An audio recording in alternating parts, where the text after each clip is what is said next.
Okay, guys, optimization is a little bit easier than related rates. Again, you can read these boxes and things, but essentially what it comes down to with optimization is we're looking for maxes or mins, which think about just a general function. Where do maximums occur? The maximum occurs here. We've talked about, yes, when the derivative changes from positive to negative and those kind of things. But the maximum is going to occur at a critical point. So you're essentially taking the derivative, setting it equal to 0, and solving. Whatever you're maximizing. Take that, set it equal to, take the derivative, set it equal to 0. Minimizing, you're doing the same thing. Now we can always check and make sure if you're maximizing that the derivative is changing from positive to negative, and we can always check that the derivative, if you're finding a minimum, that the derivative is changing from negative to positive. But all of these problems, if you're finding optimization typically, it's just going to be where the derivative equals 0. Sometimes you're going to have to check though, so I guess it's always good to check. Okay, so this is not necessarily going to be in a closed interval. Remember, if it was a closed interval, you would make the chart and you would check endpoints. That's not the case here always, where we don't have the, it's not a closed interval. So first one here, we have a ball thrown straight up in the air. What's the maximum height of the ball? So what are we maximizing? We're maximizing the height. So I'm going to take the height, take the derivative of it, set it equal to 0. So what's the height? That's the height. So I'm going to take the derivative of it,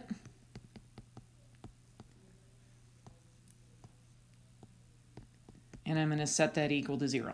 So you set that equal to 0 and you solve.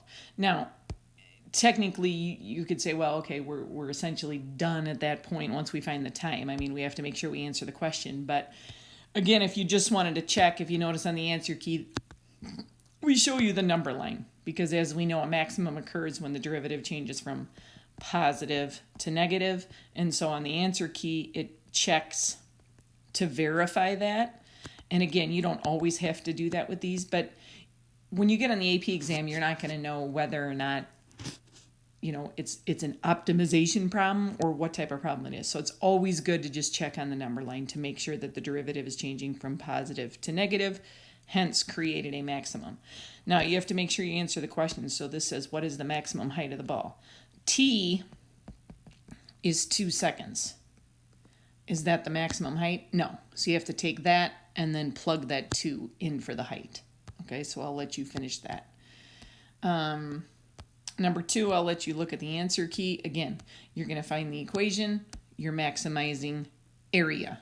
So you find the area, find the derivative of it, set it equal to 0.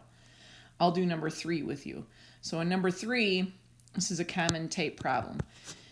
You have a 12 by 14 piece of paper, or piece of rectangle, or whatever. If I were there right now, I would be cutting these corners out and showing you a visual picture of this. But what happens is we cut these little corners out here, and when we fold it up, we're creating a little open top box. Okay? What we're doing here is we're trying to maximize the volume inside this box. Okay, so once you cut out these corners and fold it up, in fact, take a piece of paper. You don't even have to be perfect. Just cut out little squares in the corner, fold up the sides, and make it into a box so you have a visual of what's going on. Okay, do that, in fact. That would be a good thing to do. Pause the video and do that. Okay, so if this whole piece of paper, if this whole side is 14 and this whole thing is 12, we're trying to cut out these little squares. We don't know how big to make them, so that's why we're going to make them x by x. So all these squares are x by x. And so when we fold it up and we make our box, so if I bring this box back down here, actually, this length here is after we folded it up. So that's going to be essentially just this little part. So what is that little part? Well, use your geometry. If your whole thing is 14, you subtract off each x. So that's going to be 14 minus 2x. Then the same type of idea happens over here, where that's what we're going to be left with here once we fold up the box. So it's going to be the 12 minus the 2x. And this is going to be your height, which is going to be this when you fold it up. So that's the x. So find the largest possible volume. We're maximizing volume. Largest possible volume, we're maximizing. So what is the volume of this box? It's that times that times that. So that's your equation. Where's the maximum going to occur? When the derivative is equal to 0 and when the derivative changes from positive to negative. So you can check the answer key on that and go from there. Okay, there's a little bit of algebra involved.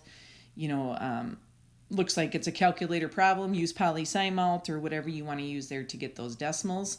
Check the numbers on the number line, and remember a maximum occurs when the derivative changes from positive to negative. So that's why it's only at the 2.1, and then plug in that 2.1.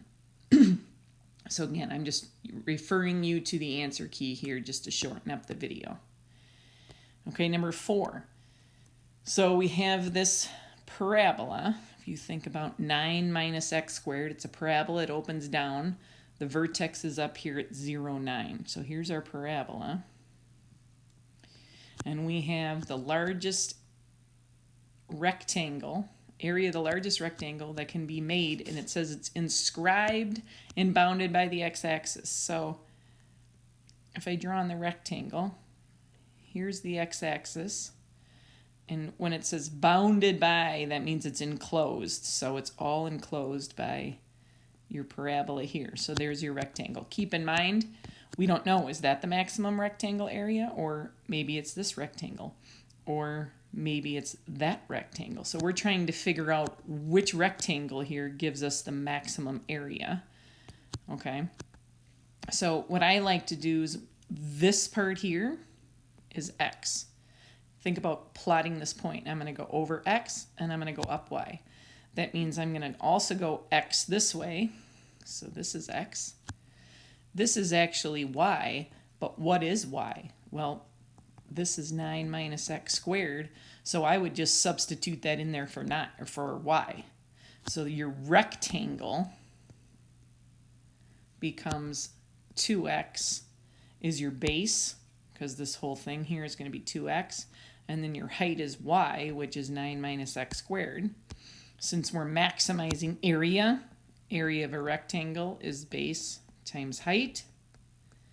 So we're going to take the derivative of that, set it equal to 0. Again, I'm going to refer you to the answer key. It'd be a lot easier probably to distribute first, and then you can take the derivative a lot easier. Largest perimeter. So think about the perimeter of a rectangle. You're just going to add up all the sides. Since you're maximizing the perimeter, take the derivative of the perimeter. It's a tongue twister. And set it equal to 0.